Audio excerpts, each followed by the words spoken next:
तो वहीं इस बीच बड़ी खबर मिल रही है, बीजेपी के राष्ट्रीय अध्यक्ष के चुनाव के लिए हलचल बढ़ चुकी है। आधिकारिक तौर पर खोला गया कार्यालय, ये बड़ी अपडेट इस वक्त आपको बता रहे हैं। राष्ट्रीय अध्यक्ष के चुनाव के लिए हलचल तेज, आधिकारिक तौर पर कार्यालय खोला गया है। तेजी से आगे बढ़ेगी चुनाव की प्रक्रिया।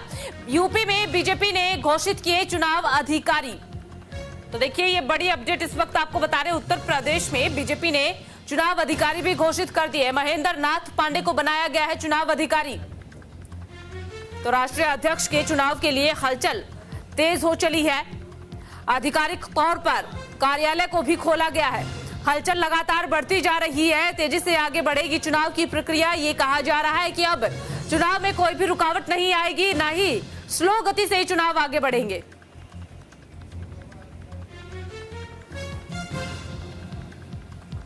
तो चलिए, ज्यादा जानकारी के लिए ग्राउंड जीरो का रुख कर लेते हैं। आनंद हमारे सहयोगी हमारे साथ जुड़ चुके हैं। आनंद, क्या कुछ अपडेट है? चुनाव के लिए प्रक्रिया पूरी तेज कर दी गई है।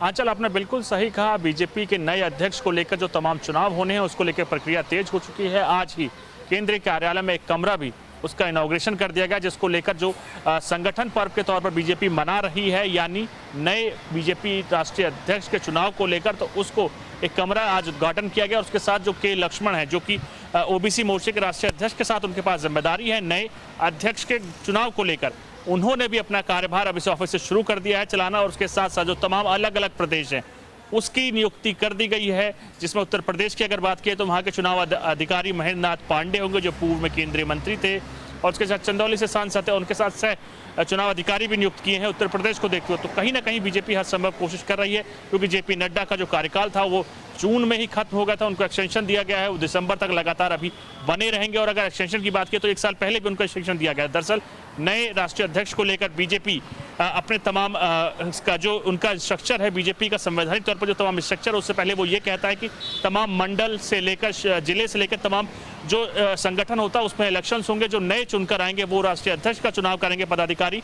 उसको लेकर तमाम चीज़ें शुरू हो चुकी हैं प्रदेश में, दिल्ली से लेकर तमाम अलग अलग प्रदेश जैसे उत्तर प्रदेश, दिल्ली, हरियाणा, तमाम जगह पहले संगठनात्मक चुनाव होंगे और उसमें जो पदाधिकारी जीत कर निकलेंगे वो सीधे राष्ट्रीय अध्यक्ष को वोट करेंगे। और राष्ट्रीय अध्यक्ष को लेकर जो भी जीतता है वो बीजेपी का अगला राष्ट्रीय अध्यक्ष होगा। जो हमारे सूत्र बना रहे हैं, जनवरी के आसपास राष्ट्रीय अध्यक्ष की पहले हफ्ते में नियुक्ति कर दी जाएगी, या कहें राष्ट्रीय अध्यक्ष बीजेपी को नया मिल जाएगा।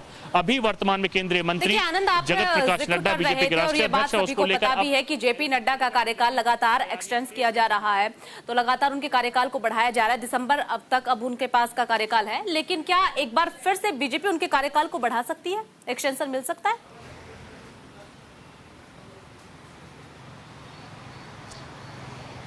नहीं, अगर बात की जाए होने को बीजेपी में कुछ भी संभव है, लेकिन जेपी नड्डा को लेकर अभी तक कोई चीज़ की स्पष्टि नहीं हुई है, क्योंकि जेपी नड्डा पिछले कई सालों से बीजेपी के राष्ट्रीय अध्यक्ष है। एक बार उनको 1 साल का एक्सटेंशन मिल चुका है, उसके बाद 6 महीने का एक्सटेंशन मिल चुका है। बीजेपी अब जो देख रही है, कई नाम उसके तौर पर आगे अध्यक्ष के तौर पर सामने आ रहे हैं, जिसमें धर्मेंद्र प्रधान खुद केंद्रीय मंत्री, उनका नाम भी आगे चल रहा है। उनके साथ कई ऐसे नाम हैं, जिसमें से केशव प्रसाद मौर्य से लेकर विनोद तावड़े, कई ऐसे नाम हैं जो राष्ट्रीय अध्यक्ष को लेकर आगे बढ़ रहे हैं। कौन राष्ट्रीय अध्यक्ष होगा ये देखने वाली बात होगी, लेकिन जो संगठन पर्व है, जो राष्ट्रीय अध्यक्ष बनाने का रास्ता है, उसको लेकर चीजें क्लियर हो चुकी हैं। संगठन के पहले चुनाव होंगे, जिला स्तर पे होंगे, फिर मंडल स्तर पर होंगे, फिर प्रदेश स्तर पर होंगे।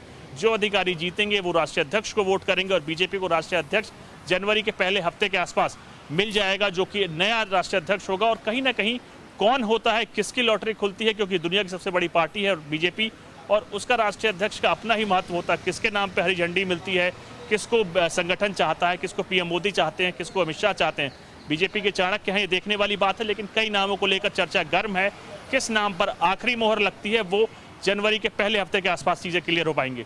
चलिए ठीक है आनंद, बहुत बहुत शुक्रिया आपका तमाम जानकारी साझा करने के लिए। तो देखिए, आधिकारिक तौर पर कार्यालय खोला गया है। अब चुनाव की प्रक्रिया में कोई भी ढील नहीं बरती जाएगी, बल्कि तेजी से आगे बढ़ेगी चुनाव की प्रक्रिया। कई नाम है, जैसा कि हमारे सहयोगी आनंद भी जिक्र कर रहे थे, कई नाम है जिन्हें लेकर के माहौल गरमाया हुआ है।